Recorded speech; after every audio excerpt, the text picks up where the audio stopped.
समर्पण क्या होता है। आज हम बात करेंगे उद्धार से क्या क्या प्राप्त होता है। मैं रिपीट करता हूं कि क्या क्या प्राप्त होता है। बहुत बहुत इंपॉर्टेंट बात आपके बीच में रखने जा रहा हूं डीटी के माध्यम से, यानी कि डिसाइपलशिप ट्रेनिंग के माध्यम से। और मैं समझता हूं कि इसकी पीडीएफ फाइल आपके व्हाट्सएप पे पहुंच रही है। आप उसका भी रिकॉर्ड आपके पास में रखें। और मुझे पता है कि कुछ लोग हैं ना, लिखते हैं, आप लोग लिखते हैं, नोट्स बनाते हैं, तो प्लीज़ बनाइए, मुझे कोई एतराज़ नहीं है। लेकिन मेक श्योर कि लिखते वक्त में मेरी बात आपके ऊपर से ना जाए। कभी कभी क्या होता है ना कि हमारा एक ही दिमाग है, आंख जहां दिमाग वहां, आंख नहीं जहां नहीं दिमाग वहां, ये बात तो आप लोग भी जानते हैं, ठीक है ना।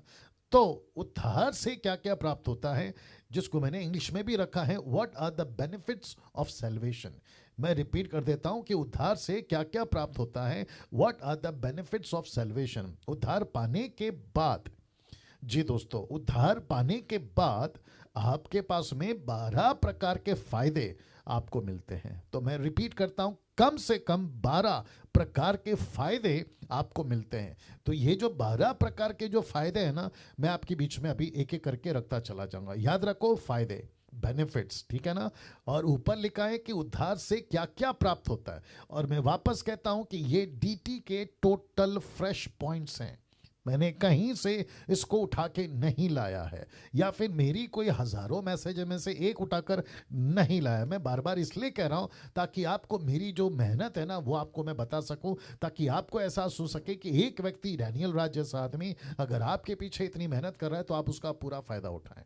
ओके, तो मेक श्योर आप एक एक पॉइंट के ऊपर ध्यान दें। या थैंक यू निर्जला जी। चलिए वापस आ रहा हूं, उद्धार पाने के बाद 12 प्रकार के फायदे आपको मिलते हैं। तो पहली प्राप्ति या फर्स्ट बेनिफिट, मैं रिपीट करता हूं, पहली प्राप्ति, प्राप्ति का मतलब है फायदा, ठीक है ना। तो आपको मिलेगा, उसकी फायदा या प्राप्ति आपको मिलेगी, तो ये प्राप्ति चलती रहेगी। तो पहली प्राप्ति इंग्लिश में फर्स्ट बेनिफिट, आइए देखते हैं, परमेश्वर के क्रोध से छुटकारा। या मैं रिपीट करता हूं कि परमेश्वर के क्रोध से छुटकारा। सबसे पहला उद्धार आप जैसे ही पाते हैं, आपको परमेश्वर के गुस्से से आपको छुटकारा मिल जाता है। और परमेश्वर का क्रोध आपके ऊपर नहीं रहा। क्यों? क्योंकि आपने यीशु को स्वीकार कर लिया। तो जैसे ही आपका उद्धार हो जाता है, आप परमेश्वर के गुस्से से बाहर आ जाते हैं। और सपोर्ट के लिए मैंने स्क्रिप्चर लिया है रोमियो की किताब, उसका 5वां अध्याय वचन 10, लिखा है, क्योंकि बैरी होने की दशा में। मैं रिपीट करता हूं, क्योंकि बैरी, देख लीजिए येलो में ब्रैकेट किया है। इसका मतलब है कि परमेश्वर के हम पहले बैरी थे। We are the enemies of God, enemies for God, not for या ऑफ गॉड या फॉर गॉड, जैसा भी, ठीक है ना। हम परमेश्वर के बैरी थे, हम उसके दुश्मन थे। मैं उसको इंग्लिश में भी रखूंगा। रोमियो 5:10 कहता है, क्योंकि बैरी होने की दशा में तो बैरी थे, उसके पुत्र की मृत्यु के द्वारा हमारा मेल परमेश्वर के साथ हुआ। देखो, बैरी थे लेकिन मेल हो गया, किसके द्वारा? उसके पुत्र के द्वारा। फिर कहता है कि फिर मेल हो जाने पर उसके जीवन के कारण, किसके जीवन के कारण? यीशु के जीवन के कारण हम उद्धार क्यों ना पाएंगे? वाह। और इसी को मैं इंग्लिश में रख रहा हूं, रोमन्स चैप्टर 5:10 लिखा है, for if when we were enemies we were reconciled to God by the death of his son। Yeshu के मृत्यु के होने के चलते हमारा मेल मिलाप हो गया। much more being reconciled we shall be saved by his life।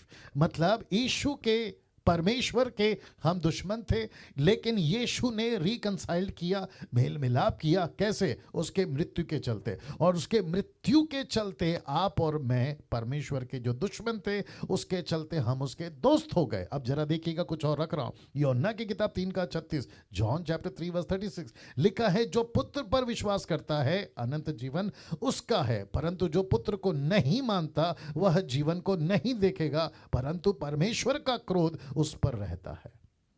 मैं फिर आ रहा हूं, अगर बेटा है आपके जीवन में, आपको गुस्से से छुटकारा। अगर बेटा नहीं है, आपका उद्धार नहीं हुआ है, तो फिर परमेश्वर का गुस्से का सामना करने के लिए तैयार हो जाओ। वाह। सोच के देखिए क्या गजब की चीज है। मैं फिर कहता हूं, अपने हाथ लीजिए, जैसा मैं ले रहा हूं, आप खुद को पीठ को थपथपाइए, खुद को शाबाशी दीजिए। या वेरी नाइस। आप खुद को शाबाशी दीजिए कि आप परमेश्वर के गुस्से से बच गए। देखिए, एक तरफ खुशी है, बहुत ध्यान से सुनना मेरा कनेक्शन, एक तरफ खुशी है कि हम बच गए, लेकिन दूसरी तरफ दुख है, दूसरी तरफ क्या कहते हैं, दर्द है। पता है क्यों? क्योंकि बहुत सारे आपके घर के लोग, आपके परिवार के लोग, मेरा खुद का भाई, बीच वाला मेरा बड़ा भाई, वो खुद का अभी तक वो यीशु में नहीं है। तो इसका मतलब है, उसका नाम है थॉमस। अभी भी थॉमस जो है ना, वो परमेश्वर के गुस्से का शिकार है, वो अभी भी है, क्योंकि वो उसकी श्रेणी में आता है, वो उसके लिस्ट में आता है। परमेश्वर का गुस्सा उन सब के ऊपर, ये वचन कह रहा है, मैं नहीं कह रहा हूं, यूट्यूब वालों, मैं नहीं कह रहा हूं, वचन कह रहा है। परंतु परमेश्वर का क्रोध उस पर रहता है। क्यों? क्योंकि उसने यीशु को नहीं जाना।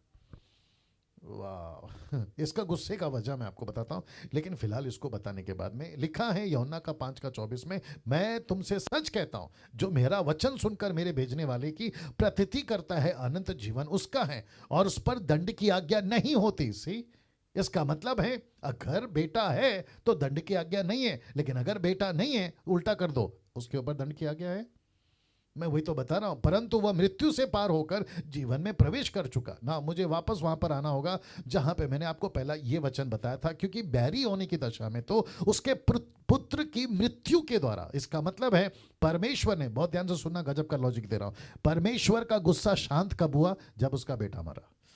ओहो हो, वापस आना पड़ेगा, रिपीट करता हूं, परमेश्वर का गुस्सा शांत कब हुआ? जब उसका बेटा मरा। इसलिए तो लिखा ना, एली एली लमा सबक्तनी। इसका मतलब है, मेरे परमेश्वर तूने मुझे क्यों छोड़ दिया? इसलिए छोड़ दिया, बहुत ध्यान से सुनना, गजब की बात बोल रहा हूं, इसलिए छोड़ दिया क्योंकि यीशु को क्रूस पर, जब यीशु क्रूस पर मर रहा था ना, तो परमेश्वर उसको इसलिए मरने दे रहा था क्योंकि मानो डैनियल के सारे पाप यीशु ने किए। अरे बाप रे, ओके, वापस आना पड़ेगा। मैं रिपीट करता हूं, आप में से मैं सबका नाम नहीं ले सकता, इसलिए मैं खुद का नाम ले रहा हूं। तो परमेश्वर यीशु को इस तरीके से मार रहा था जैसे कि डैनियल ने जो पाप किए ना, वो यीशु ने किए। इसलिए लिखा है ना, जो पापी नहीं था उसको पापी बनाया। किसको? यीशु को। पापी नहीं था, उसने कभी पाप नहीं किया, लेकिन उसको पापी बनाया। क्यों? मेरे और आपके लिए। बाप रे बाप रे, अब आप सोच के देखो क्या गजब का काम किया है क्रूस के ऊपर। इसलिए तो लिखा है ना, इसलिए तो लिखा ना, रेफरेंस याद नहीं आ रहा है आपको? याद है, एक औरत आई थी यीशु के पास और इत्र लेकर आई थी, परफ्यूम, और उसने यीशु के पैरों पर उसको तोड़ा और उसका पूरा इत्र लेकर पाँव को साफ किया और अपने बालों से उसको पहुंचती रही और आंखों से भिगोती रही। याद आ गया आपको? तब वहां पे जो लोग थे ना, उसमें से यूदा इस्करियोत भी था। उसने क्या कहा पता है? ये वेस्ट क्यों कर दिया, इसको तो बेचकर गरीबों को दिया जा सकता था। तब यीशु ने एक बात बोली जो मैं अभी कनेक्ट कर रहा हूं। पता है उसने क्या कहा? उसने कहा कि मुझे बताओ कि सबसे ज्यादा प्यार कौन करेगा? वो प्यार करेगा जिसका ज्यादा माफ हुआ है, या वो प्यार करेगा जिसका कम माफ हुआ है? या ज्यादा प्यार वो करेगा जिसका ज्यादा माफ हुआ है। तो ये औरत क्या कर रही थी? वो ज्यादा प्यार कर रही थी। क्यों? क्योंकि उसका ज्यादा पाप माफ हुआ है। तो मैं डैनियल राज और आप जितने भी लोग अभी जुड़कर या यूट्यूब पे मुझे देख रहे हैं, आपको बताता चलूं कि हम क्यों यीशु को इतना प्यार करते हैं, क्योंकि उसने हमारे पाप ज्यादा माफ किए हैं। माय गॉड, उसने ज्यादा पाप माफ किए हैं, जिसके चलते मैं फिर कहता हूं, लिखा है हम बैरी थे। किसके? We were enemies, we were enemies, enemies of whom? God.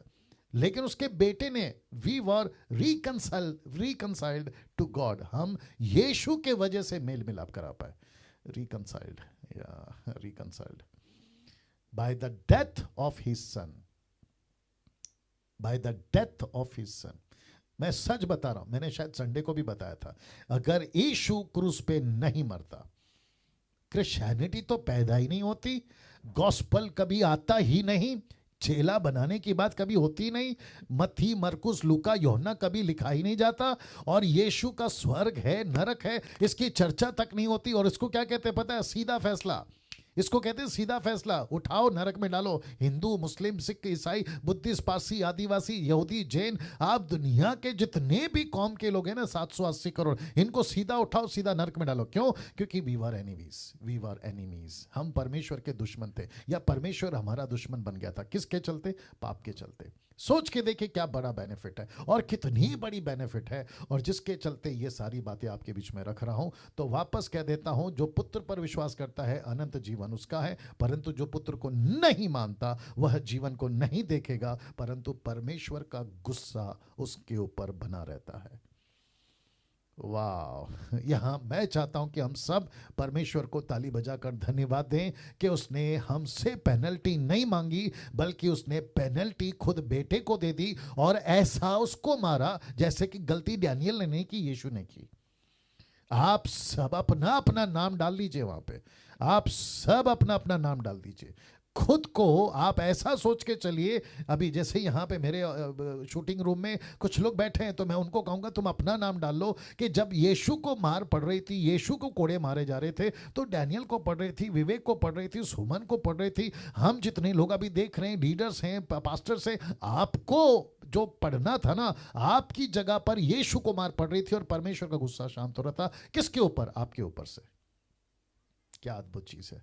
मैं बहुत कुछ बोलना चाहता हूं, लेकिन वक्त को भी ध्यान रखना है। दूसरी प्राप्ति लिखने जा रहा हूं, दूसरी प्राप्ति यानी कि सेकंड बेनिफिट। और सेकंड बेनिफिट क्या है, जो कि बहुत पावरफुल है। वापस कहना चाहता हूं, सेकंड बेनिफिट कहता है आदम के बीज से छुटकारा। आदम के बीज, बीज का मतलब है सीड, SEED, सीड, बीज। जो बीज परमेश्वर के विरोध में गलती करके जो शैतान ने बोया था ना, वो बीज की बात कर रहा हूं। दैट सीड, वो बीज।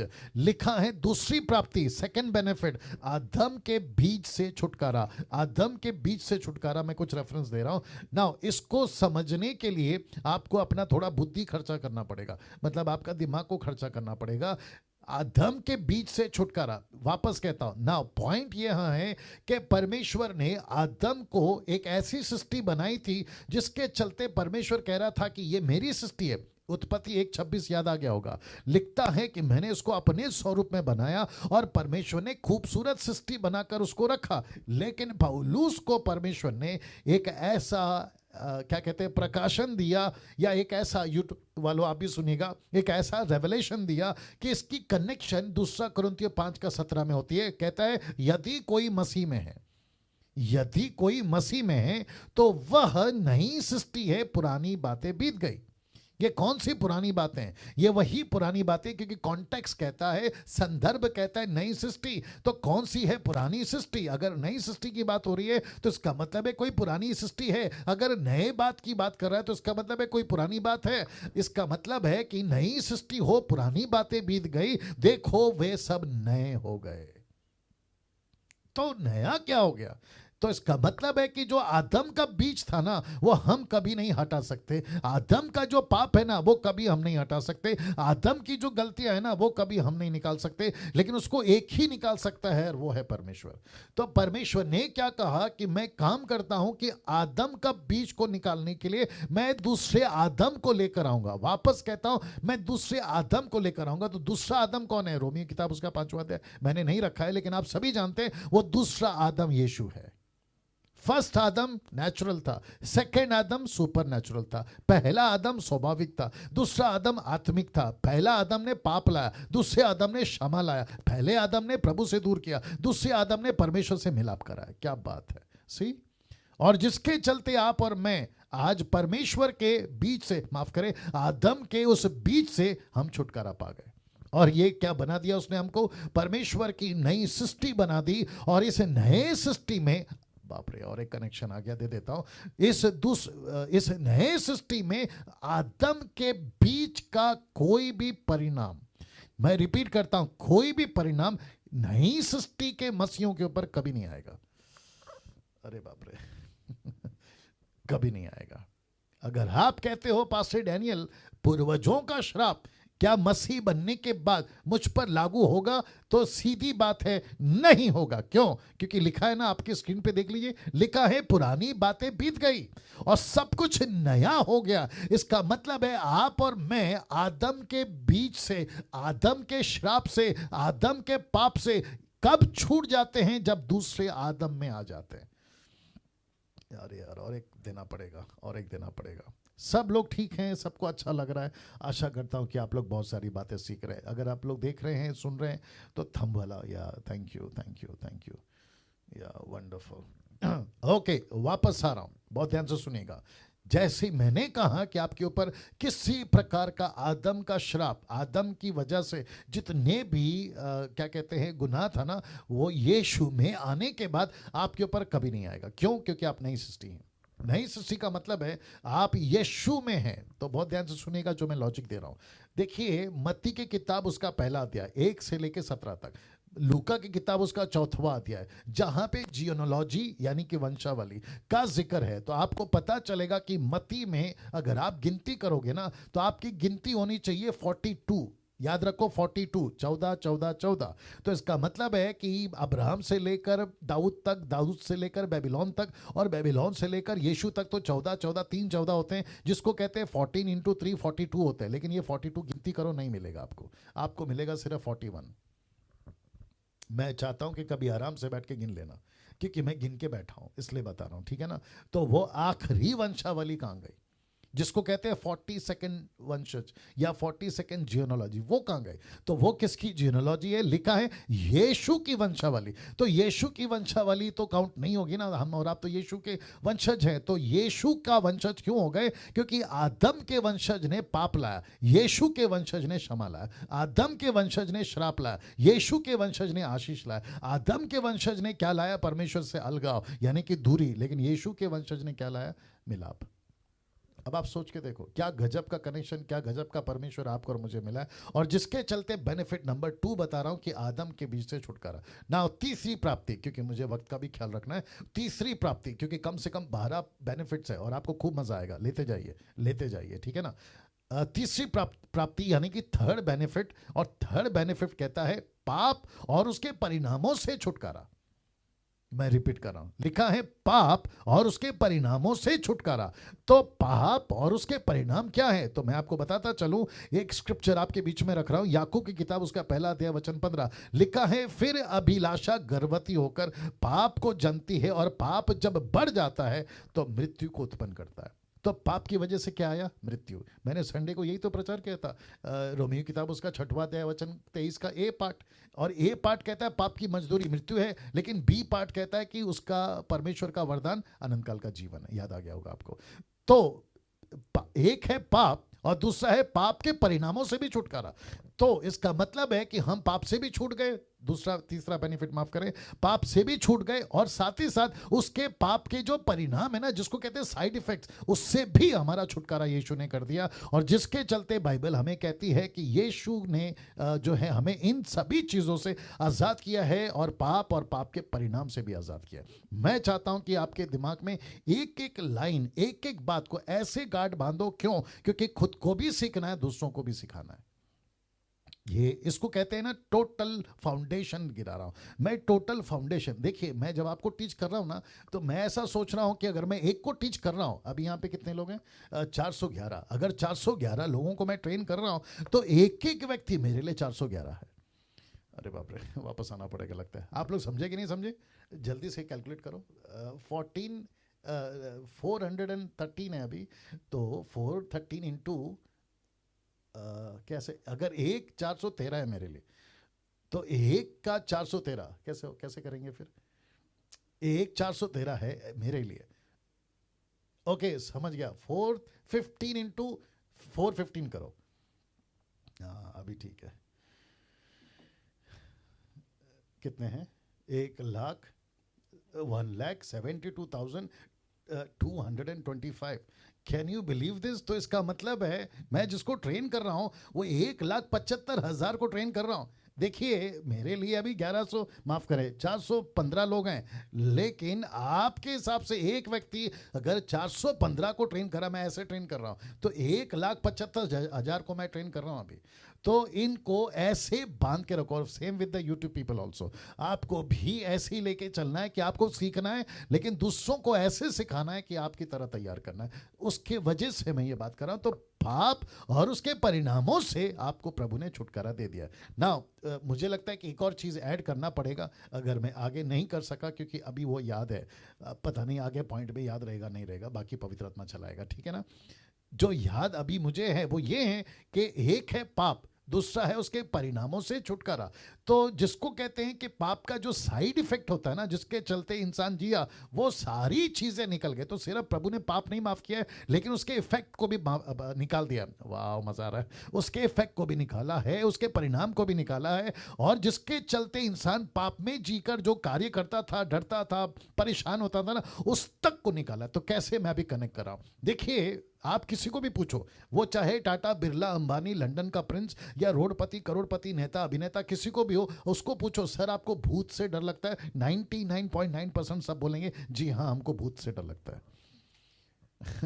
तो इसका मतलब है कि प्रभु ने सिर्फ पाप से छुटकारा नहीं दिया है, उसके जो परिणाम है ना, जिसको कहते हैं डर, 365 बार लिखा है बाइबल में, मत डर, मत डर, मत डर, मत डर, मत डर। तो किस किस से मत डर? उन सब चीज से मत डर जिसको भूत कहते हैं, जिसको चुड़ैल कहते हैं, जिसको जिसको जादू टोना कहते हैं।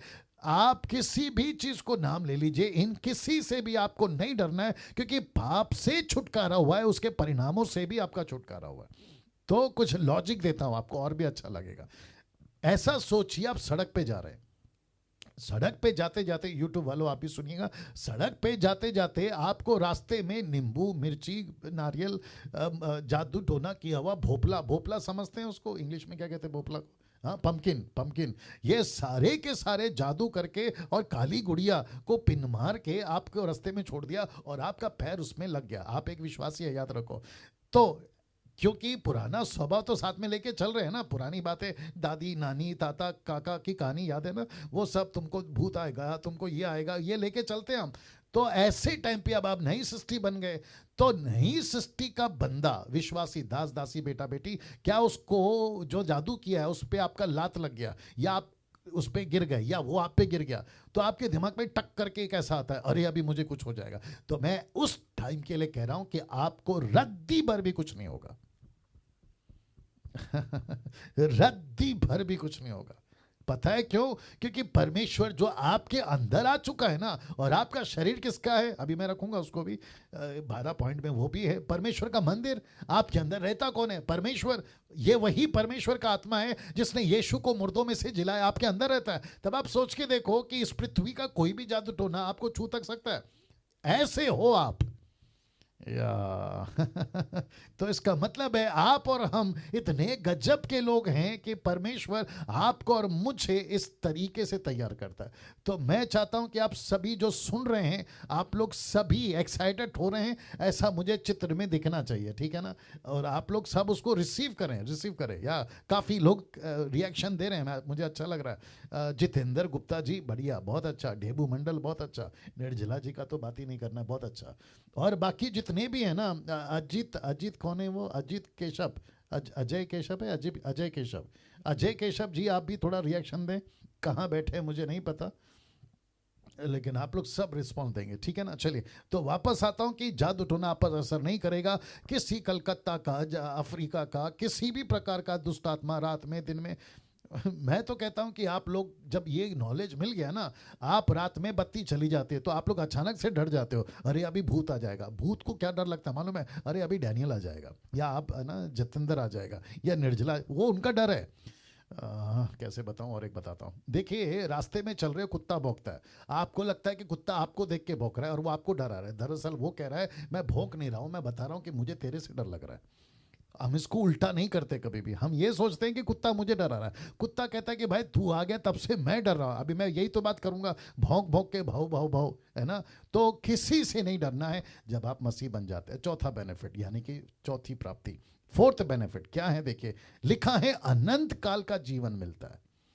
वाह, अनंत काल का जीवन कब? जब यीशु का आपका उद्धार कर देता है, या आपको उद्धार मिल जाता है। तो लिखा है पहला यूहन्ना उसका 5 का 11 और 12 कहता है, और वह गवाही यहां है। मैं रिपीट करता हूं, और वह गवाही यहां है। यूट्यूब वालों आप भी सुनो, लिखा है कि परमेश्वर ने हमें अनंत जीवन दिया है।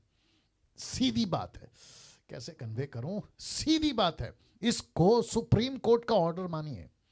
अगर सुप्रीम कोर्ट ने कह दिया ना कि आप केस जीत गए और अपोजिट पार्टी को आपको 1 करोड़ देना ही पड़ेगा। ऐसी जो लाइन होती है ना कि सीधी बात है, आपको देना ही पड़ेगा। किसी का बाप उसको नहीं कैंसिल कर सकता। सुप्रीम कोर्ट ने अगर ऑर्डर दे दिया, वैसे ही ऊपर बैठा जो जिसको कहते हैं ना महासुप्रीम, सुप्रीम का भी बाप है वो कहता है गवाही यह है कि जिसका उद्धार हो चुका है, परमेश्वर ने हमें अनंत जीवन दिया है। कौन सा जीवन दिया है? अनंत जीवन दिया है। और लिखा है, बहुत ध्यान से सुनना, अनंत जीवन दिया है और यह जीवन उसके पुत्र में है। और ब्रैकेट में मैंने यीशु लिखा है ताकि आपको बता दूं कि अनंत जीवन किसी अरे गहरे ने नहीं दिया है। बाप रे ये अनंत जीवन आपको किसी अरे गहरे ने नहीं दिया है। यूट्यूब वालों आप भी सुनिएगा, ये किसी उल्टे सीधे अभी वाले तभी वाले ऐसे वाले वैसे वाले पेड़ वाले लकड़ी वाले लोहे वाले सोना चांदी वाले ये कुत्ता बिल्ली जिसको ईश्वर बना के घूम रहे हैं ना, उन्होंने नहीं दिया है। लिखा है यीशु में ये अनंत जीवन। तो इसका मतलब है, क्या करूं और एक बता देता हूं, बहुत अच्छा आएगा, आपको अच्छा लगेगा। यूहन्ना की किताब 14 का 1, यीशु ने कहा कि तुम मुझ परमेश्वर पर विश्वास रखते हो, मुझ पे विश्वास रखो। बोला क्यों? मैं जा रहा हूं और तुम्हारे लिए घर बना रहा हूं। ऐसा कौन कहता है पता है? जब घर पे किसी का बाप अपने बच्चे को बोलता है ना कि मैं शाम को तेरे लिए खिलौना लाऊंगा, मैं शाम को तेरे लिए चॉकलेट लाऊंगा, मैं शाम को तेरे लिए गिफ्ट लाऊंगा, वो बच्चे को पूरा कंफर्म रहता है कि शाम जैसे 5 बजेगा या 6 बजेगी, टंग करके बेल बजेगा और पप्पा दिखाई देंगे और उसके हाथ में गिफ्ट होगा। ये बिल्कुल ठीक वैसे ही, और अक्सर ऐसे होता है कि बाप सुबह कहता है शाम को गिफ्ट आ जाती है, बाप कहता है चॉकलेट आएगा शाम को आ जाती है, गिफ्ट आएगा शाम को आ जाती है। वैसे ही हम सब का बाप जिसका नाम है यीशु मसीह एक शाम आएगा, वाह एक शाम आएगा और उसके हाथ में वो गिफ्ट होगा। गिफ्ट क्या है? मेरे पिता के घर में रहने के बहुत से जगह हैं और आपके फ्लैट की चाबी, आपके कमरे की चाबी, आपके विला की चाबी, आपके 2 BHK 3 BHK मुझे नहीं मालूम कि वहां पर मेंशंस हैं क्या है, मुझे नहीं मालूम क्योंकि मैंने तो अभी तक नहीं देखा, लेकिन विश्वास है कि पक्का मिलेगा। उसकी चाबी आपके नाम पे लिखी हुई आपके हाथ में यीशु देगा। वाह अच्छा पास्टर डैनियल, अगर ऐसी बात है, जी जी जी सब लोग ताली बजाएंगे प्रभु के लिए। अच्छा अगर ऐसी बात है पास्टर डैनियल, तो परमेश्वर हमको यहां पे इतना दुख क्यों दे रहा है? परमेश्वर कहता है बेटा यही तो कल बताया था ना कि रास्ता कौन सा चुनना है? सकरा। रास्ता कौन सा चुनना है? सकरा। यहां पे पौलुस कहता है तुम्हारे पास में जो है खाने को उसमें संतुष्ट करो, जो है पहनने को उसमें संतुष्ट करो, जो है रहने को उसमें संतुष्ट करो। देखो कभी कभी मैं आपको सच्ची बताता हूं, मैं जब टीवी पे न्यूज़ में देखता हूं ना कि किसी ने कहा कि उसके पास करोड़ों का घर है, तो हल्का सा ना एक ऐसा जलन टाइप होती है, हल्का सा जलन टाइप होती है कुछ सेकंड के लिए।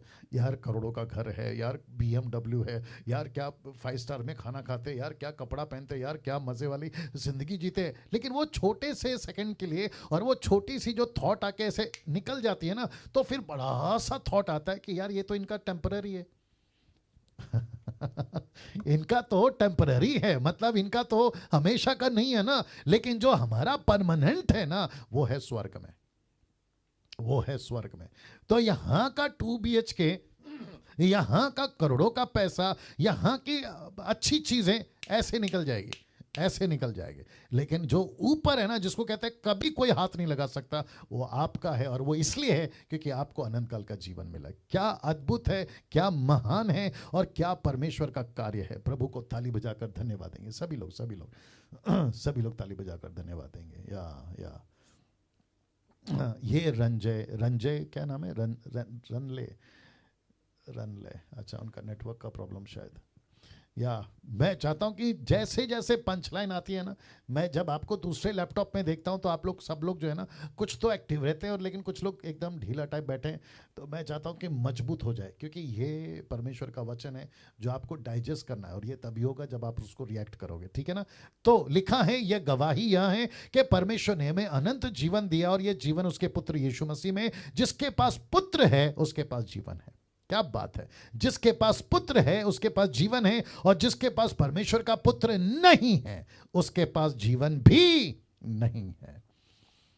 वाह, सी, इसका मतलब है कितना सटीक और कितना एक्यूरेट बात परमेश्वर यहाँ पे अपने लोगों के द्वारा लिख रहा है। कहता है कि जिसके पास में पुत्र है उसके पास जीवन है, जिसके पास पुत्र नहीं है उसके पास में जीवन भी नहीं है। मैं बहुत आगे बढ़ रहा हूँ क्योंकि बहुत सारे पॉइंट क्लियर करना है और आपको बहुत मज़ा आएगा। मैं ऐसे आपके लिए डिश लाया हूँ कि डिलीशियस है, मज़ा आएगा, बस खाते जाओ, ठीक है ना। पांचवी प्राप्ति, फिफ्थ बेनिफिट, कहता है परमेश्वर की संतान बनते हैं। हम सब परमेश्वर की संतान बनते हैं। इसका मतलब है कि परमेश्वर में जैसे ही हम उद्धार पा जाते हैं, रोमियो 8:15 कहता है क्योंकि तुमको दासत्व की आत्मा नहीं मिली है कि फिर भयभीत हो। अब जरा देखो, परंतु ले पालकपन, मैं रिपीट करता हूं, ले पालकपन, इसका मतलब है अडॉप्टेड सन।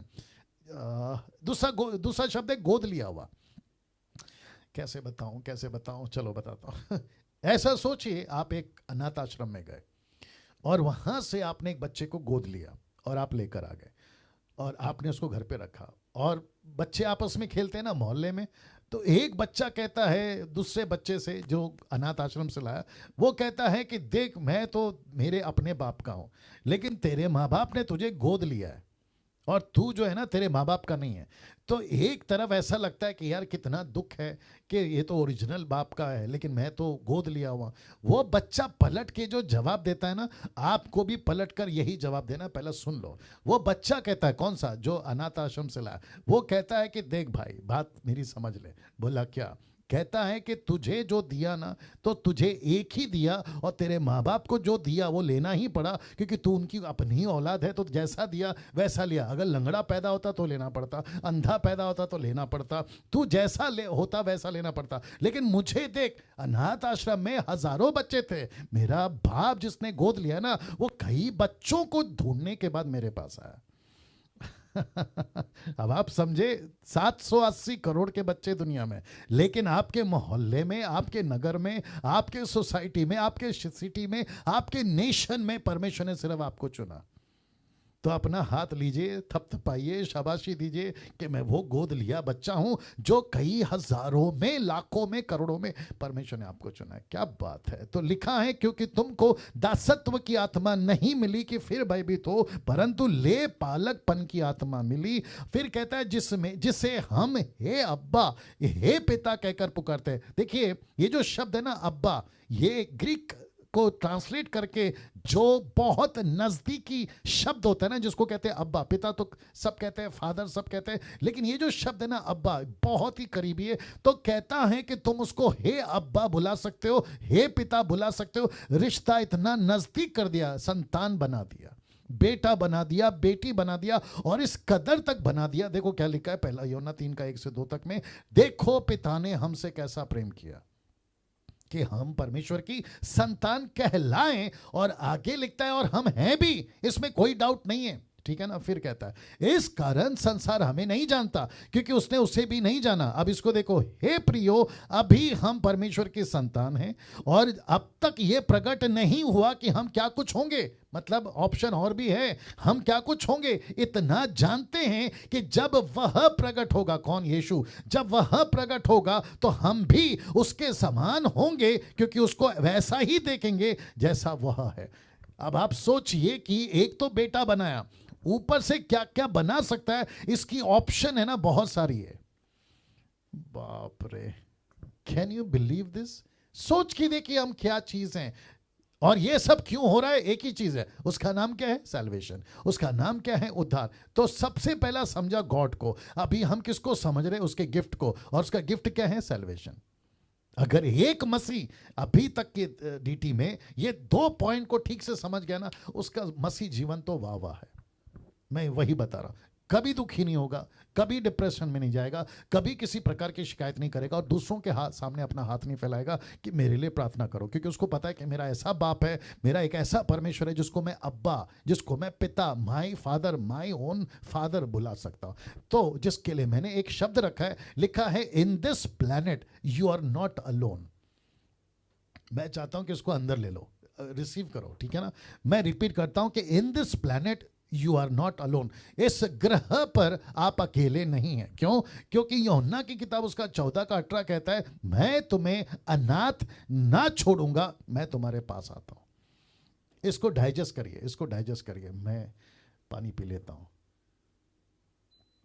जी जी दोस्तों, प्रभु के लोगों, मैंने कल भी कहा था, मैं इसको फिर कहता हूं, मैं जब स्लाइड्स बनाता हूं ना आप लोग के लिए, जब लिखता हूं ना, मैं खुद क्या कहते हैं ना, मजा आ जाता है मुझे।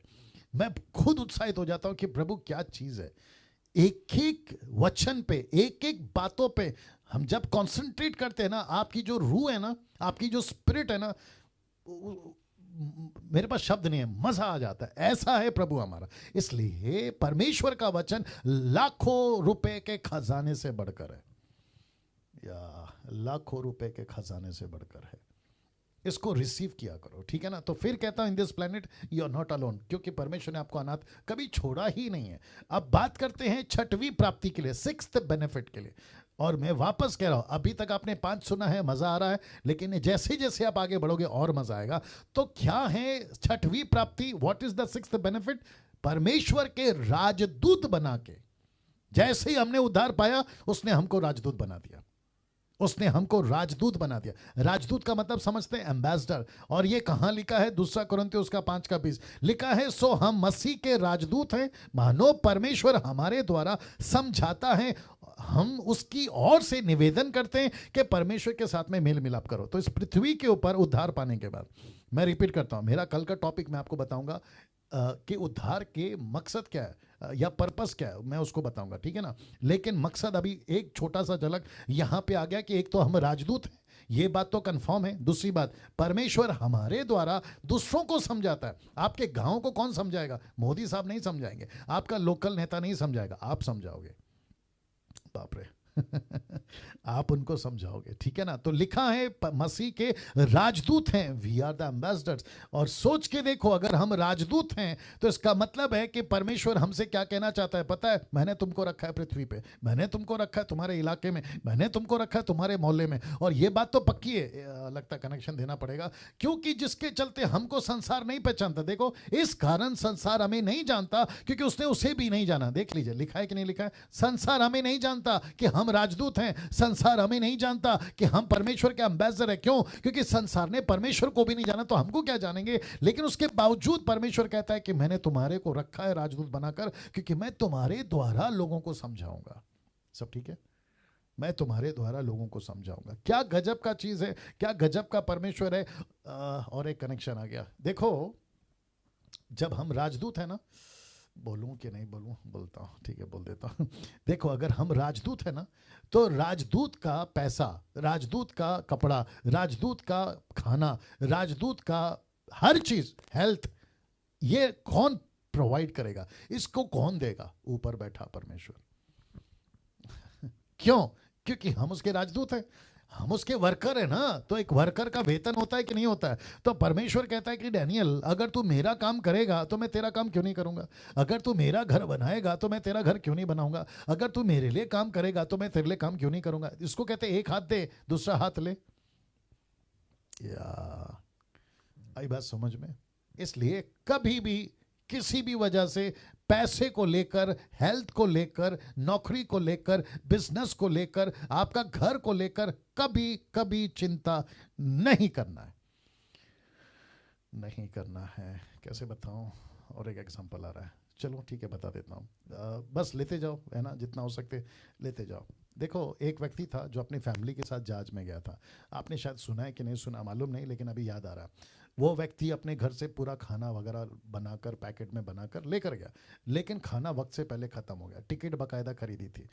उसके बच्चे को भूख लगी। बाप ने कहा कि अभी बच्चे की भूख मिटाना है, तो पड़ोस में जहाँ शिप था, जहाज था, वहाँ पे खाना बन रहा था। चोरी कर कर उसने अपने बच्चे को दे दिया, लेकिन उसके कैप्टन ने उसको पकड़ लिया और उसको पूछा कि भाई तुम चोरी क्यों कर रहे हो? कहते कि सर ऐसा है कि मैं घर से खाना लाया था, वो ख़त्म हो गया, अभी सफ़र 2 दिन का और बाकी है, मेरे बच्चों को भूख लगी है, इसके लिए मैंने चोरी की। कैप्टन ने पूछा कि आपने टिकट खरीदा? बोला यस खरीदा। बोला फिर जब आपने टिकट खरीदा है तो फिर आपने चोरी क्यों की? बोला क्यों? कहते हैं कि जब टिकट खरीदा था तो आपने जो टिकट की कीमत चुकाई है ना, तो वो जितना दिन का सफ़र है ना जहाज में, वो सब के खाने का भी कीमत आपने चुका दिया। तो फिर आप चोरी क्यों करें, नंबर वन। दूसरा, घर से क्यों खाना बना के लाए जब यहाँ पे आपके लिए मुफ्त में खाना है। आप समझ गए। वैसे ही इसको कहते हैं उद्धार का टिकट। जब आपने उद्धार का टिकट ले लिया है तो आप अपना जीवन कैसे जिए, खाना बना के ला रहे हो, सुक्का सुक्का खा रहे हो, जबकि प्रभु ऊपर से दे रहा है आपके लिए। सो ये सारी चीज़ें मैं क्यों कह रहा हूँ, टेम्परेचर एसी बढ़ा दो, मैं इसलिए कह रहा हूं क्योंकि आप राजदूत हैं, तो राजदूत की रक्षा परमेश्वर करेगा। सातवीं प्राप्ति, सेवेंथ बेनिफिट, आइए देखते क्या। और ये बहुत मजेदार है, मेरे को बहुत अच्छा लगा। ये क्या है पहले देख लो। लिखा है ऑल एरिया एक्सेस। अरे बाप रे, रख रहा हूं इसको इंग्लिश में मैंने रखा है, मेरे को हिंदी शब्द नहीं मिला। लिखा है ऑल एरिया एक्सेस। मैं आपको सिर्फ समझा देता हूं, या जितने लोग जुड़ रहे हैं मैं रिक्वेस्ट करता हूं कि आप लोग अपनी अपनी वीडियोस ऑन रखें। जिनको कहा गया है ना वीडियो ऑफ करने के लिए वही ऑफ रखें, लेकिन बाकी सब अपने अपने वीडियोस को ऑन रखें, ठीक है ना। एस्तर जी भी देख रही हैं, काफ़ी लोग देख रहे हैं, या थैंक यू। ओके, सातवीं प्राप्ति, सेवेंथ बेनिफिट, लिखा है ऑल एरिया एक्सेस। इसका मतलब है कि आप रहते पृथ्वी पे हो लेकिन आपकी पहुंच स्वर्ग तक है। देख लो देख लो देख लो देख लो देख लो। लिखा है मैं तुमसे सच कहता हूं, यीशु ने कहा। किससे बात हो रही है? चेलों से। वो कहता है मैं तुमसे सच कहता हूं, जो कुछ तुम पृथ्वी पर बांधोगे वह स्वर्ग में बंधेगा। मैंने इसलिए इसको येलो में आपके लिए अलग से लिखा हुआ है ताकि आपको समझ आए। आप रहते पृथ्वी पे हो लेकिन आपकी एक्सेस का हिंदी शब्द क्या होगा? एंट्री, चलो एंट्री बोल देते हैं, या आपका प्रवेश। रहते पृथ्वी पे हो, डायरेक्ट स्वर्ग जा सकते हो। कैसे? प्रार्थना के द्वारा। प्रार्थना के द्वारा रहते पृथ्वी पे हो, आप जो कुछ यहां करोगे उसका सीधा असर स्वर्ग में होगा। इसलिए लिखा है जो कुछ तुम पृथ्वी पर बांधोगे स्वर्ग में बंधेगा, जो कुछ तुम पृथ्वी पर खोलोगे स्वर्ग में खोलेगा। इसलिए यीशु ने क्या कहा पता है? यूहन्ना की किताब उसका 20 का 21 और 22 में उसने कहा जिसके पाप तुम माफ करोगे ना वो माफ किए जाएंगे। निकालो कुछ लोगों को शायद ये बात नहीं पता है। The book of John chapter 20 verse 21। जी, बाकी सभी लोग जो हैं मजबूती से उसको रिसीव करें। प्रभु का बहुत सारा वचन आप लोगों के बीच में आ रहा है। जी, या यूहन्ना की किताब उसका 20 का 21। सातवीं प्राप्ति, सेवेंथ बेनिफिट है ऑल एरिया एक्सेस। रहते पृथ्वी पर हो लेकिन स्वर्ग तक का आपका एक्सेस है, मतलब आपकी एंट्री है। या यूहन्ना की किताब 20 का 21। या आपके लिए पढ़ देता हूं, देखो। मतलब किसी का माथा खराब हो जाएगा अगर दूध पीता बच्चा है। यीशु ने उनसे कहा मैं तुम्हें शांति मिले, जैसा पिता ने मुझे भेजा है वैसा मैं तुम्हें भेजता हूं। वचन 22। यह कहकर उसने उन पर फूका, उनसे कहा पवित्र आत्मा लो। वचन 23। जिनके पाप तुम क्षमा करो वे उनके लिए क्षमा किए जाएंगे, जिनको तुम रखो वे रखे जाएंगे। Can you believe this? दूध पीता बच्चा नहीं समझ पाएगा। आपको पता है झगड़ा कर बैठेगा, बोलेगा पाप क्षमा तो यीशु करता है, हम कहां से क्षमा कर बैठेंगे? तो यीशु कहता है कि मेरे बदले में तुमको रखा है ना राजदूत बनाकर। यही तो लॉजिक नहीं समझ में आ रही है। बाप रे। इस पृथ्वी के ऊपर यीशु के बिहाफ में चेले थे, इस पृथ्वी के ऊपर 21वीं सेंचुरी के यीशु के बिहाफ में आप और मैं। तो प्रभु कहता है कि जाओ लोगों को कहो तुम्हारे पाप माफ हो जाएंगे। मुझे कहना है यीशु के वजह से तुम्हारे पाप माफ हो गए, यीशु के वजह से तुम्हारे को जीवन मिलेगा। इतना कहना है मुझे, यीशु ऊपर उसको एक्सेप्ट कर लेगा। सोचो आप क्या चीज हो। और ये सब मिल रहा है किसकी वजह से? सिर्फ एक शब्द है, उसका नाम क्या है? उद्धार। उद्धार, सैल्वेशन। क्या गजब की चीज है नहीं? और क्या बेनिफिट है? इसको कहते हैं टिकट खरीदा उधार का और ये सारे मुफ्त में आ रहा है। लिखा है ऑल एरिया एक्सेस। आप यहां बैठे बैठे प्रभु के पास में आपका कनेक्शन है, और वो कनेक्शन है प्रार्थना के द्वारा। आइए देखते क्या लिखा है मत्ती 18 का 19। देखिए 18 का 18 कॉन्टेक्स्ट में 19 आ गया, जो कि कहता है फिर मैं तुमसे कहता हूं यदि तुम में से दो जन पृथ्वी पर किसी बात के लिए जिसे वे मांगे, तो शब्द है प्रार्थना, मांगे मतलब प्रार्थना, एक मन के हो तो वह मेरे पिता की ओर से स्वर्ग में उनके लिए हो जाएगी। तो कैसे? प्रार्थना। मुझे क्या करना है? प्रार्थना। प्रभु मुंबई शहर को बचा, मुंबई शहर पे दया कर, महाराष्ट्र पे दया कर, आपका जो एरिया आप लोग ले लीजिएगा। ऐसे करके जब आप प्रार्थना करते हो, याद रखो लिखा है किसी दो, ऐसा व्यक्ति जो बिल्कुल आपके माइंड सेटअप का है, ऐसा व्यक्ति जो मिशन माइंड सेटअप का है, ऐसा व्यक्ति जो परमेश्वर को जानता है और परमेश्वर की तरह परमेश्वर की योजना पे चल रहा है, अगर ऐसे लोग इकट्ठे हो जाएं, एक कनेक्शन दे देता हूं। देखिए, आपको याद होगा ना उत्पत्ति की किताब की स्टडी के टाइम पे, नहीं मूसा की स्टडी के टाइम पे, माफ करें, द मिनिस्ट्री ऑफ मोसेस की स्टडी के टाइम पे मैंने कहा था कि मूसा ने अपने दोनों हाथ उठाए, लेकिन मूसा का प्रार्थना फेल हो रहा था। क्यों? क्योंकि उसका हाथ नीचे आ रहा था। लेकिन उसके दो लोगों ने, एक है हारून और दूसरा है हूर, उसने दोनों ने हाथ उठाया और तब जाकर 3 लोग इकट्ठा हुए। और वचन 20 क्या कहता है? जहां 2 या 3, इसी का 18 का 20 क्या कहता है? जहां 2 या 3 मेरे नाम पर इकट्ठा हो, मैं उनके बीच में आऊंगा। तो मूसा का प्रार्थना जब फेल हो गया या सक्सेस नहीं हो रहा था, तो हारून ने कहा कि एक काम करते हैं, हम इसके साथ हो जाते हैं।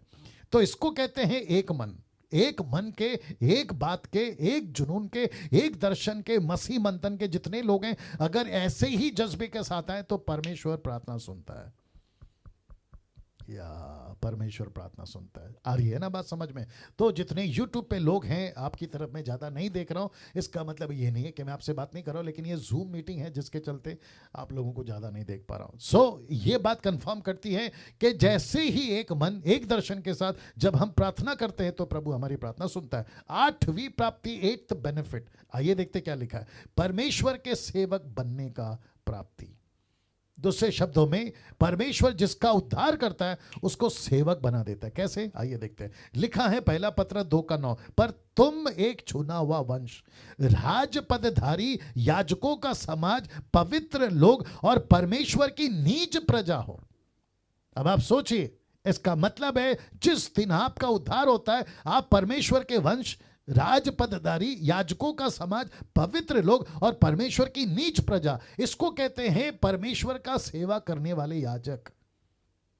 इसलिए मैंने लिखा है 8th बेनिफिट क्या है? परमेश्वर के सेवक बन जाते हैं। आप और मैं परमेश्वर के सेवक बन जाते हैं और परमेश्वर हमको लाइसेंस दे देता है। और एक आ गया, और एक आ गया। बोलो, सुनो सुनो सुनो सुनो। अभी कुछ लोग कहते हैं, बहुत ध्यान से सुनना, कुछ लोग कहते हैं, कुछ लोग हैं उल्टे सीधे पागल लोग सोशल मीडिया के ऊपर, कहते हैं कि महिला पास्टर नहीं बन सकती।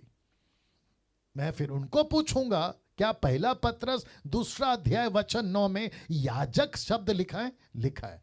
तो याजक क्या पुरुष ही बने ऐसा लिखा है? लिखा है तुम एक चुना हुआ वंश। ये जो शब्द है ना तुम, तो इसमें निर्जला भी आ गई, इसमें जितनी लेडीज लोग अभी देख रहे हैं वो सब आ गए, और जितने यूट्यूब पे अभी मुझे देख रहे हैं वो भी आ गई, जो महिलाएं। तो प्रभु कहता है कि तुम एक चुना हुआ वंश। एक काम करते हैं निर्जला जी, आपसे ही बात करता हूं। आप अगर इस वचन को पढ़ रही हैं, ऐसा सोचिए, 1 पीटर चैप्टर 2:9 आप पढ़ रही हैं, एस्थर जी आप भी पढ़ रही हैं, ठीक है ना? तो पढ़ते वक्त में आप प्रभु को पूछोगे, प्रभु जी यहाँ पे याजक लिखा है, इसका मतलब है कि मैं तो औरत हूं, ये वचन मेरे लिए नहीं है, नमस्ते। ऐसा करेंगी आप? आपको पूछ रहा हूं निर्जला जी, आप नहीं करेंगे ऐसा। और जितनी लेडीज लोग, एग्जैक्टली, या वापस बोलिए,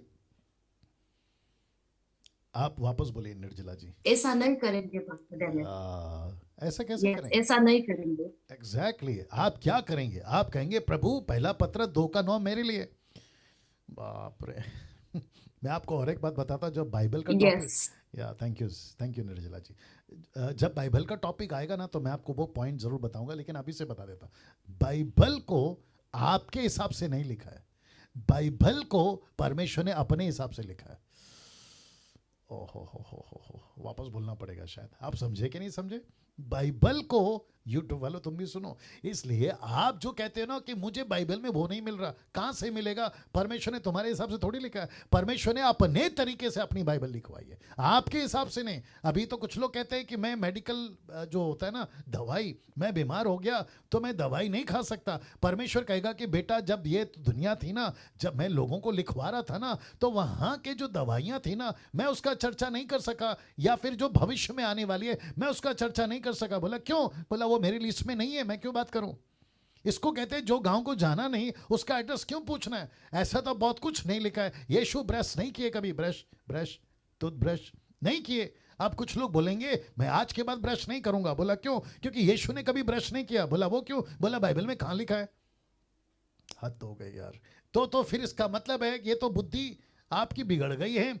फिर तो यीशु ने कभी साबुन यूज नहीं किया। साबुन समझते हैं? क्या करूं मैं आप लोगों का सोच के देखिए। वापस कहता हूं, जब बाइबल का टाइम आएगा ना टॉपिक, मैं तभी बात करूंगा। लेकिन वापस कहता हूं कि बाइबल आपके हिसाब से नहीं लिखी गई है। बाइबल परमेश्वर ने अपने हिसाब से लिखवाई, क्योंकि मैटर परमेश्वर का है, आपका और मेरा नहीं है। तो वापस आ जाता हूं, आप सब परमेश्वर के सेवक हैं। और मैं वापस कहता हूं, पुरुष हो या स्त्री हो, डंके की चोट पे बोलता है। यूट्यूब वालों तुम भी सुनो, अगर कोई मूर्ख टाइप का आदमी कहता है कि लेडीज पास्टर नहीं बन सकती, उसको नमस्ते करो, वो कलीसिया को छोड़ दो और जाकर अपनी सेविकाएं करो। क्यों? क्योंकि परमेश्वर आपके साथ है। मैं वापस कहता हूं, बहुत मूर्खता देख ली, बहुत बर्दाश्त कर ली। इन लोगों की मूर्खता के चलते बहुत बड़ा कौम और एक आ गया, बोल देता हूं, बहुत ध्यान से सुनना। अभी जितने जूम पे है ना वो भी सुनिए, और यूट्यूब वालों तुम भी सुनो। देखिए, जब इनकी मीटिंग होती है ना, पेंटिकॉस्टल, कैरिस्मेटिक, इन सब की, इवन मेनलाइन चर्च की भी बात कर लो, इनमें 90% मेजोरिटी महिलाओं की, लेडीज की। यस और नो? 90% मेजोरिटी लेडीज की। ये जब फोटो निकालते हैं ना, ये जब वीडियो बनाते हैं ना, तो इनके पूरे के पूरे मीटिंग में आपको पूरा का पूरा हॉल खचाखच भरा पड़ेगा, मिलेगा किससे? लेडीज से, महिलाओं से। अच्छा, फिर जब पूरा प्रचार करते हैं महिलाओं को, मुझे पता है मैं टॉपिक पे बाहर हूं, लेकिन वापस आऊंगा, ठीक है ना? पूरा का पूरा प्रचार करते हैं महिलाओं को, कहते हैं पवित्र आत्मा उतर रहा है, किसके ऊपर? महिला। तो जोर जोर से तालियां बजाना।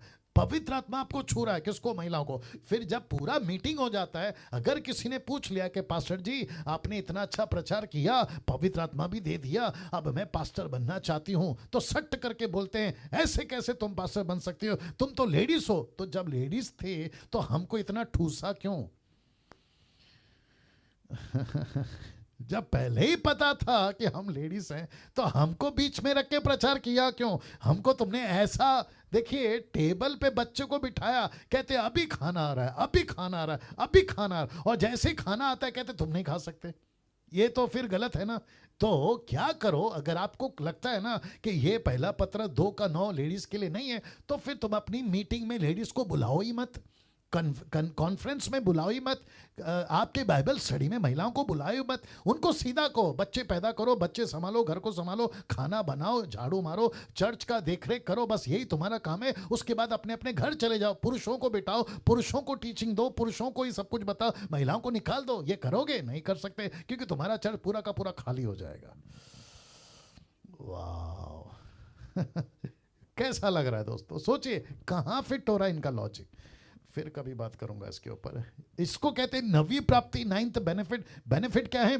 बेनिफिट नंबर 9, परमेश्वर के मंदिर बन जाते हैं। जिस दिन आपका उद्धार होता है, उसी दिन आप परमेश्वर के मंदिर बन जाते हो। परमेश्वर का मंदिर का मतलब क्या है? मैं पढ़वा देता हूं। पहला कुरिन्थियों 3:16 लिखा है, एसी कम कर लो, लिखा है, क्या तुम नहीं जानते कि तुम परमेश्वर का मंदिर हो और परमेश्वर का आत्मा तुम में वास करता है? तो इसमें लेडीज भी आ गई इसमें लेडीज भी तो आ गई ना। तो परमेश्वर कहता है 9th बेनिफिट, जिसका भी उद्धार होता है, वो कहता है कि तुम परमेश्वर का मंदिर हो, परमेश्वर का आत्मा तुम में वास करता है। तुम पृथ्वी पे चलो, शहर में चलो, गांव में चलो, आप किसी भी दुनिया में चलो, जादू टोना के बीच में चलो, जहां पे भयंकर दुष्ट आत्माएं रहती है वहां पे चलो, वो तुम्हारे शरीर को छू तक नहीं सकते। क्यों? क्योंकि तुम्हारे अंदर परमेश्वर का आत्मा है। क्या बात है दोस्तों, सोच के देखिए आप और मैं क्या चीज है। या ताली बजाएं, सभी सभी सभी सभी सभी ताली बजाकर परमेश्वर को धन्यवाद देंगे। या सभी सभी सभी वंडरफुल जीसस। तो हम परमेश्वर के मंदिर हैं और परमेश्वर का आत्मा मुझ में और आप में रहता है इस पृथ्वी पर। क्या करूं, और एक आज्ञा दे देता हूं। एक वक्त था परमेश्वर मंदिरों में, बाप रे बहुत हैवी चीज आ रही है, अगर संभाल सकते तो ले लो, ठीक है ना, मैं देने जा रहा हूं। एक वक्त था परमेश्वर मंदिरों में होकर चलता था, अब ऐसा है कि उसने हमको मंदिर बनाया, अब वो हम में होकर चल रहा है। ओके ओके ओके ओके या अब आए बात समझ में। परमेश्वर कहता है मैं ऐसा युग लाऊंगा जहां मैं उनके अंदर बसूंगा, उनमें चलूंगा, मैं उनका परमेश्वर होऊंगा और वो मेरे लोग होंगे। वो वक्त चला गया। दाऊद है ना, वो एक वक्त था संदूक लेकर घूमता था, वो एक वक्त था मूसा संदूक लेकर घूमता था, वो एक वक्त था यरूशलेम के मंदिर में जाकर परमेश्वर को मिलता था। अब सिस्टम चेंज हो गया। अगर कोई पूछना चाहता है क्यों, तो आप लोग पूछ लीजिए अपने अपने जगह पे क्यों। उसका जवाब है यूं। तो जवाब है कि जब यीशु क्रूस पे मरा था ना, ऊपर से लेके नीचे तक मंदिर का पर्दा फट गया। तो बोला क्यों फट गया? क्योंकि जो परमेश्वर अंदर बैठा था ना मंदिर के, वो फाड़कर बाहर निकला। बोला अब कहां जाओगे? बोला अब वो दूसरे मंदिर में जाऊंगा जिसको कहते हैं मनुष्य का शरीर। मनुष्य का शरीर, क्या बात है। और यह प्रकाशन किसको मिल रहा है? पौलुस को। पौलुस को क्यों मिला? क्योंकि पौलुस अन्य जातियों का प्रेरित था, अन्य जातियों का सेवक था, लेकिन पक्का यहूदी था। उसको पूरी की पूरी तोरा, बाइबल की एक एक बात उसको जो है ना परमेश्वर के दास गमलीएल के पास में बिठाकर उसको सिखाई गई थी। और उसने कहा कि अच्छा, इसका मतलब है अगर अभी मंदिर हम हैं तो यरूशलेम में जाने का क्या मतलब? अगर मंदिर हम हैं तो वहां के पवित्र स्थल को, जिसको ये लोग बोल के चलते हैं, उसको पूजने का क्या मतलब? वहां का तेल, वहां का पानी, वहां का रुमाल, वहां का शोफार, वहां का शॉल लेकर आकर कहते देखो पवित्र है, पवित्र है। ऊपर से परमेश्वर सट्ट करके मारेगा। बोला बेटा पागल है तू, परमेश्वर का मंदिर पवित्र तू है। और ये ना बात समझ में। तो मैं वापस कहता हूं कि अपना हाथ लीजिए, खुद को शाबाशी दीजिए। आपका 9th बेनिफिट है कि तुम परमेश्वर का मंदिर हो। और देखो 10वां बेनिफिट, अभी मैं समाप्ति पे भी आ रहा हूं। बेनिफिट नंबर 10 क्या लिखा? देखिए लिखा है हम आत्मिक बन जाते हैं। मैं रख रहा हूं। लिखा है यूहन्ना 3:6, क्योंकि जो शरीर से जन्मा वह शरीर है, जो आत्मा से जन्मा वह आत्मा है। तो इस वक्त में मैं कौन हूं? मैं आत्मिक हूं। आप लोग जो प्रभु के लोग हैं, आप लोग कौन हैं? आप लोग आत्मिक हैं। अभी जितने प्रभु के सेवक हैं वो कौन है? आत्मिक हैं। तो इसका मतलब है हम शरीर में हैं, लेकिन उसके बावजूद एक ऐसा जीवन जी रहे हैं, उसको कहते हैं अलौकिक, उसको कहते हैं सुपर नेचुरल। यूट्यूब वालों आप भी सुनिएगा, हम सब इस पृथ्वी पर हैं, लेकिन हम सब एक सुपर नेचुरल लाइफ जी रहे हैं। हम सब एक सुपर नेचुरल लाइफ जी रहे। क्यों? क्योंकि हमारा उद्धार हो गया है। जिस दिन हमारा उद्धार हुआ उसी दिन हम आत्मिक बन गए। और प्रभु कहता है बेनिफिट नंबर 10 कहता है कि तुम आत्मिक हो। इसका मतलब है कि हम इस पृथ्वी के ऊपर परमेश्वर के वो बच्चे हैं जो उत्पत्ति 1:26 में प्रभु ने बनाया था कि तुम मेरे स्वरूप हो, मेरी समानता हो, मैं जैसा हूं वैसे तुम रहोगे। इसलिए लिखा है, निकालो जल्दी से यूहन्ना की किताब, उसका 14:12 रेफरेंस और चैप्टर पहले सुन लिया करो। 14:12, ठीक है ना?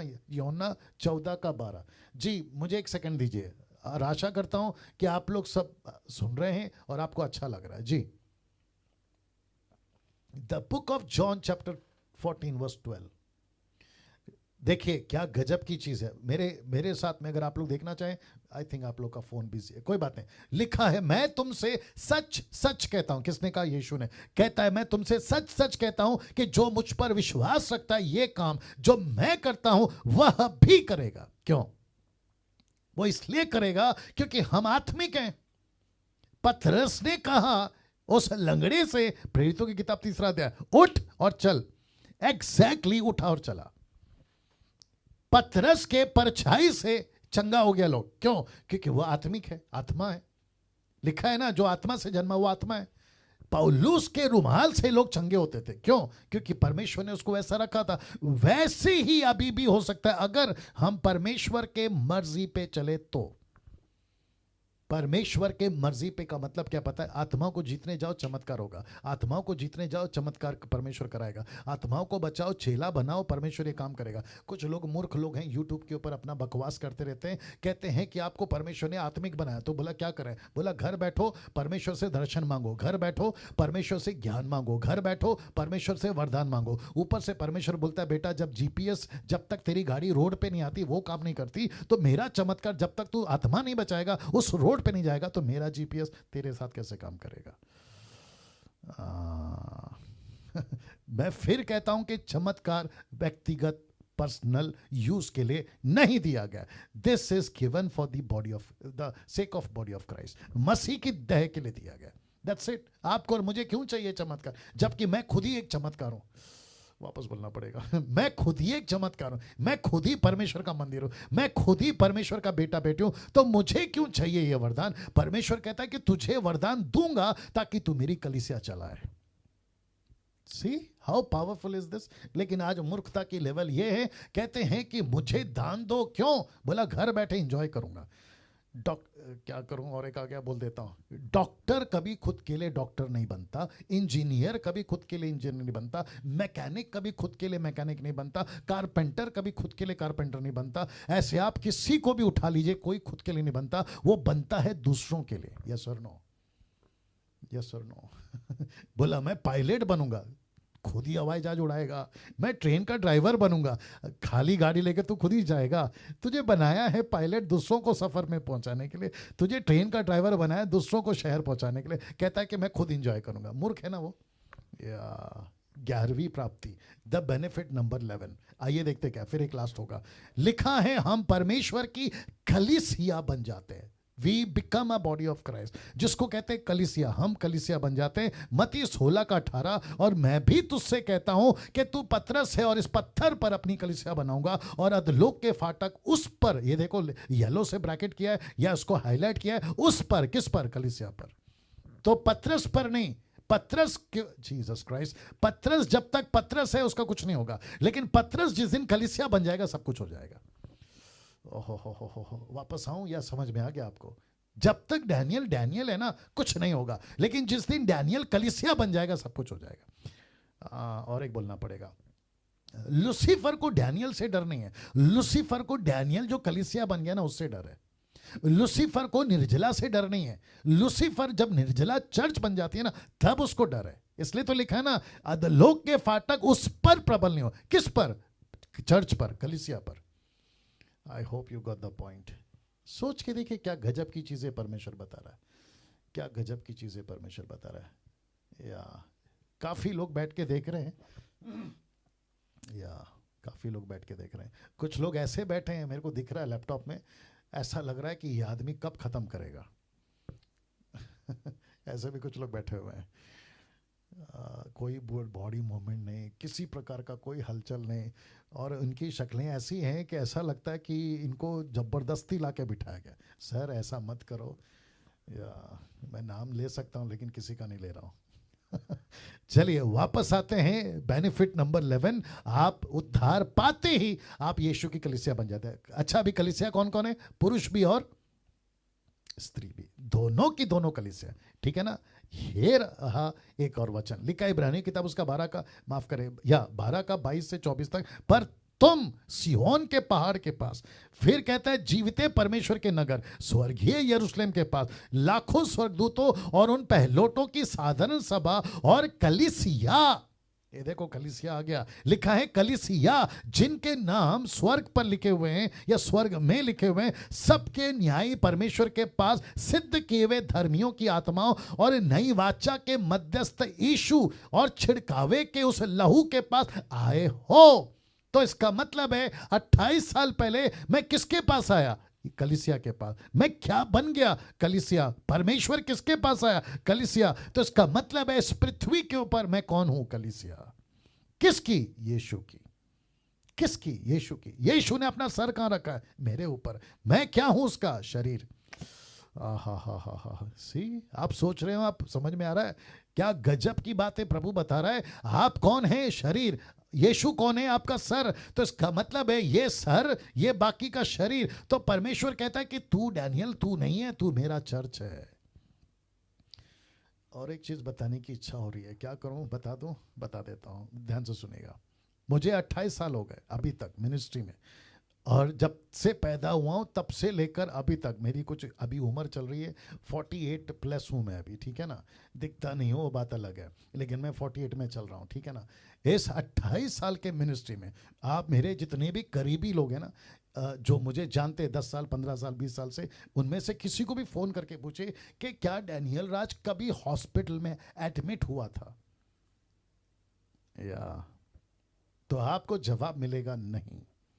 मेरी ऐसी कोई फोटो फेसबुक के, यूट्यूब पे आपको कभी नहीं मिलेगी कि मैं हॉस्पिटल में लेटा हूँ, मेरे दोनों हाथ पैर वैसे ऊपर टेढ़े हो गए हैं और ऊपर से सलाइन की बोतल मेरे ऊपर चढ़ाई है। ना ना ना ना ना, मैं जुकाम आया है, हेल्थ इश्यूज हुए हैं, मैं घर पर रहा हूँ, लेकिन हॉस्पिटल में कभी एडमिट नहीं हुआ। अब आप लोग सोच रहे होंगे पास्टर डैनियल आप ये बात क्यों कर रहे हैं, मैं आपको बताता हूँ। देखो मसीह जीवन, क्या करूं क्या करूं क्या करूं, अभी बताऊं क्योंकि वो नेक्स्ट पॉइंट है मेरा आगे के लिए। चलो अभी बता देता हूं। 4 प्रकार के क्रिश्चियंस हैं। कितने? 4 प्रकार के। आपको कल बोला था ना कि रास्ते वाला यीशु, रास्ते वाले क्रिश्चियन नहीं चाहिए यीशु को। तो आपको पता है मैंने 4 प्रकार का क्यों कहा। एक कौन सा रास्ता है, या माफ करें, एक कौन सा क्रिश्चियन है जो किनारे पे बीज बोया गया। ये किनारे वाले जिसको कहते हैं ना पत्थर वाले, पत्थर दिल वाले, माफ करें, पत्थर वाले, पत्थर पे बीज गिरा था ना प्रेरित मत्ती का 13 अध्याय में। दूसरा कौन सा है? आपका किनारे पे पाँव से रौंदे जाते और खत्म हो जाते जल्दी से। तीसरा कौन सा है? झाड़ी वाले। चौथा कौन सा है? अच्छी जमीन वाले। क्रिश्चियन सब है आज की तारीख में, पत्थर वाले, किनारे वाले, झाड़ी वाले और अच्छे वाले, सब है क्रिश्चियन। इन सब का बपतिस्मा होता है, इन सब के हाथ में बाइबल मिलेगी, इन सब को आप चर्च में देखोगे, इन सब को आप लोग बोलोगे अरे वाह क्या क्रिश्चियन है। नहीं, ऊपर से परमेश्वर बोलता है अरे इसको, ये तो पत्थर वाला, अरे ये तो किनारे वाला, अरे ये तो झाड़ी वाला, अरे ये तो अच्छा जमीन वाला। मैं उस कॉन्सेप्ट में बात कर रहा हूं। अगर आप परमेश्वर के तरीके पे चलोगे, परमेश्वर आपके बॉडी को संभालेगा, मैं ये बता रहा हूं। हाँ, आप बीमार होते हैं, मुझे पता है कई तरीके की वजह होती है, आपने खुद का ख्याल नहीं रखा, बीमार होते हैं, आपको हेल्थ इश्यूज है, आपको डॉक्टर के पास जाना चाहिए, आपको तकलीफ है तो एडमिट होना चाहिए, मैं उसके खिलाफ नहीं हूं। लेकिन मैं क्या बता रहा हूं कि इसी पृथ्वी के ऊपर हम सुपर नेचुरली जी सकते हैं, मैं वो बता रहा हूं। अगर आप परमेश्वर का काम करोगे। और एक आ गया, दे देता हूं। पतरस नहीं, पौलुस जब तक बोट में था, आखिरी चैप्टर याद आ गया, 27 चैप्टर में, सेकंड लास्ट चैप्टर में, जब तक बोट में था, मुझे पता है कि टाइम हो गया बट सुन लीजिए, जब तक बोट में था पौलुस नहीं टूटी। दूसरे शब्दों में तूफान उनको नहीं बेका। परमेश्वर ने जैसे ही उसको कहा कि बेटा तुझे कुछ नहीं होगा, यहां तक कि तेरे सर का बाल भी बाका नहीं होगा, बोला था कि नहीं बोला था। और तेरे साथ जितने ट्रैवल कर रहे हैं उनमें से किसी को भी मैं मरने नहीं दूंगा, बिल्कुल सेफ, बिल्कुल सुरक्षित उसको किनारे पे लाके छोड़ा। क्यों? क्योंकि पौलुस जो है ना वो परमेश्वर के मिशन में था। जो परमेश्वर के मिशन में, उसका परमेश्वर ख्याल नहीं रखेगा क्या? बताइए। मैं वही तो बता रहा हूं। मैंने ये एग्जांपल क्यों दिया, मैं किसी के खिलाफ नहीं हूं। आपको डायबिटीज होता है, इलाज कराइए। आपको क्या कहते हैं, ब्लड प्रेशर है, इलाज कराइए। आपको हार्ट इश्यूज है, इलाज कराइए, मैं उसके खिलाफ नहीं हूं। लेकिन मैं बात कर रहा हूं वो चौथे टाइप के क्रिश्चियन की, जो अच्छी जमीन पे बोया है, वो अपनी पूरी जिंदगी हॉस्पिटल में क्यों बिताए? वो परमेश्वर की सेवा के लिए निकला है, वो पूरी जिंदगी दवाई इलाज क्यों करते बैठे? टेबल पे खाना खाओ ना, दवाइयां क्यों खा रहे हो? इसके ऊपर फिर कभी बात करूंगा अच्छे से डिटेल में, लेकिन बात को समझ जाओ कि जो परमेश्वर के रास्ते पे है, परमेश्वर उसका ख्याल रखेगा। क्यों? क्योंकि हम उसका मंदिर हैं, हम उसकी कलीसियां हैं और परमेश्वर अपने लोगों को संभालता है। ये रहा लास्ट में, फिर उसके बाद में मैं समाप्ति पर रहा। 12वीं प्राप्ति कहता है, द 12th बेनिफिट कहता है, पवित्र आत्मा की छाप लग जाती है। जिसका भी उद्धार होता है उसके ऊपर पवित्र आत्मा की छाप लग जाती है। इफिसियों 1:13 और इफिसियों 4:30, ये 2 जगह पे छाप यानी कि सील का जिक्र हुआ है। और उसी में तुम पर भी, जब तुमने सत्य का वचन सुना, जो तुम्हारे उद्धार का सुसमाचार है, जिस पर तुमने विश्वास किया, प्रतिज्ञा किए हुए पवित्र आत्मा की छाप, पवित्र आत्मा की छाप लग गई। तो इसका मतलब है, अभी जरा ध्यान दीजिएगा, इसका मतलब है कि मुझे परमेश्वर ने ऐसी सील लगा दी इस ग्रह पर, और जब मैं मरूंगा तो ये सील के साथ ऊपर जाऊंगा। ओ हो, इसी छाप के साथ मैं ऊपर जाऊंगा। तो ऊपर बैठा परमेश्वर मुझे क्यों पहचानेगा लाखों करोड़ों की आत्माओं के बीच में कि डैनियल आ गया? बोला क्यों? इसके ऊपर छाप लगी है। किसकी? पवित्र आत्मा की। किसकी? उद्धार की। क्या बात है दोस्तों। नाउ अब देखो क्या लिखा है, मैं फिनिश कर रहा हूं। लिखा है भजन संहिता 103 का 2, the book of psalm chapter 103 verse 2, bless the lord O my soul and forget not all his benefits. उसके किसी भी बेनिफिट्स को नहीं भूलना। तो टोटल कितने बेनिफिट्स हैं? 10, एक एक करके, माफ करें 12, एक एक करके फिर रख देता हूं। परमेश्वर के क्रोध से छुटकारा, बेनिफिट नंबर 1। बेनिफिट नंबर 2, आदम के बीज से छुटकारा, बेनिफिट नंबर 3, पाप और उसके परिणामों से छुटकारा, बेनिफिट नंबर 4, अनंत काल का जीवन मिलता है, बेनिफिट नंबर 5, परमेश्वर के संतान बनते हैं, बेनिफिट नंबर 6, परमेश्वर के राजदूत बनने का अधिकार मिल जाता है, benefit number 7, all area access, benefit number 8, परमेश्वर के सेवक बनने का अधिकार मिल जाता है, बेनिफिट नंबर 9, परमेश्वर के मंदिर बन जाते हैं, बेनिफिट नंबर 10, हम आत्मिक बन जाते हैं, बेनिफिट नंबर 11, हम परमेश्वर की कलीसिया बन जाते हैं, और बेनिफिट नंबर 12, पवित्र आत्मा की छाप लग जाती है।